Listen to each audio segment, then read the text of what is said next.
வேதம் கேட்போம். 135 சங்கீதம். அல்லேலூயா, கர்த்தருடைய நாமத்தை துதியுங்கள், கர்த்தரின் ஊழியக்காரரே துதியுங்கள்.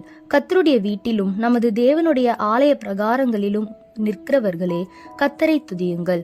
கர்த்தர் நல்லவர், அவருடைய நாமத்தை கீர்த்தனம் பண்ணுங்கள், அது இன்பமானது. கர்த்தர் யாக்கோபை தமக்காகவும் இஸ்ரவேலை தமக்கு சொந்தமாகவும் தெரிந்து கொண்டார். கர்த்தர் பெரியவர் என்றும் நம்முடைய ஆண்டவர் எல்லா தேவர்களுக்கும் மேலானவர் என்றும் நான் அறிவேன். வானத்திலும் பூமியிலும் சமுத்திரங்களிலும் எல்லா ஆழங்களிலும் கர்த்தர் தமக்கு சித்தமானதை எல்லாம் செய்கிறார்.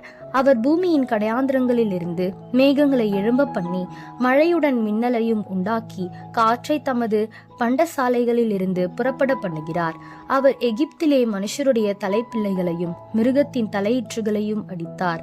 எகிப்து தேசமே, உன் நடுவில் பார்வோன் மேலும் அவனுடைய எல்லா ஊழியக்காரர் மேலும் அடையாளங்களையும் அற்புதங்களையும் அனுப்பினார். அவர் அநேகம் ஜாதிகளை அடித்து பலத்த ராஜாக்களை கொன்று ஏமோரியரின் ராஜாவாகிய சீகோனையும் பாசானின் ராஜாவாகிய ஓகையும் கானானின் சகல ராஜ்யங்களையும் அழித்து அவர்கள் தேசத்தை தம்முடைய ஜனமாகிய இஸ்ரவேலுக்கு சுதந்திரமாக கொடுத்தார். கர்த்தாவே, உம்முடைய நாமம் என்றென்றைக்கும் உள்ளது. கர்த்தாவே, உம்முடைய பிரஸ்தாபம் தலைமுறை தலைமுறைக்கும் இருக்கும்.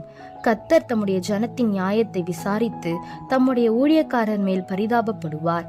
அஞ்ஞானிகளுடைய விக்கிரகங்கள் வெள்ளியும் பொன்னும் மனுஷருடைய கைவேலையுமா இருக்கிறது. அவைகளுக்கு வாயிருந்தும் பேசாது, அவைகளுக்கு கண்கள் இருந்தும் காணாது, அவைகளுக்கு காதுகள் இருந்தும் கேளாது, அவைகளுடைய வாயிலே சுவாசம் இல்லை. அவைகளை பண்ணுகிறவர்களும் அவைகளை நம்புகிறவர்களும் யாவரும் அவைகளை போல் இருக்கிறார்கள். இஸ்ரவேல் குடும்பத்தாரே, கர்த்தரை ஸ்தோத்திரியுங்கள். ஆரோன் குடும்பத்தாரே, கர்த்தரை ஸ்தோத்திரியுங்கள். லேவி குடும்பத்தாரே, கர்த்தரை ஸ்தோத்திரியுங்கள். கர்த்தருக்கு பயந்தவர்களே, கர்த்தரை ஸ்தோத்திரியுங்கள். எருசலேமில் வாசம் பண்ணுகிற கர்த்தருக்கு சீயோனிலிருந்து ஸ்தோத்திரம் உண்டாவதாக. அல்லேலூயா.